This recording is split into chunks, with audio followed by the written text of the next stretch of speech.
முந்திலாம் வந்து நாங்களாம் படிக்கும் போது என்ன சொல்லுவாங்கன்னா, +2ல நல்ல மார்க் எடுங்க, +2 மார்க் தான் ரொம்ப முக்கியம், +2 மார்க் எடுத்தாதான் வந்து நல்ல காலேஜ் கிடைக்கும்னு சொல்லுவாங்க. அப்போ மட்டும் கிடையாது, இப்போவும் அதுதான் உண்மை. ஏன்னா +2வோட போர்டு மார்க் தான் வந்து ரொம்ப முக்கியம். +2ல வந்து எவ்வளோக்கெவ்வளோ வந்து மேபி நீங்க எந்த போர்டில் வேணுமா படிக்கலாம்.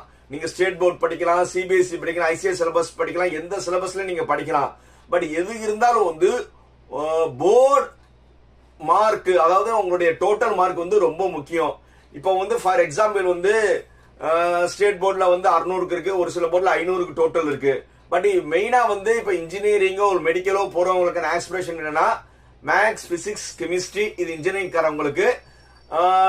நீட் போறவங்களுக்கு வந்து பிசிக்ஸ், கெமிஸ்ட்ரி, பயாலஜி, இந்த மாதிரி வந்து இந்த 3 சப்ஜெக்ட்ல வந்து மார்க் அதிகமா எடுக்கணும். இதுதான் வந்து அவங்களுடைய கட் ஆஃப்னு சொல்லுவாங்க. ஸோ இந்த கட் ஆஃப்க்கு வந்து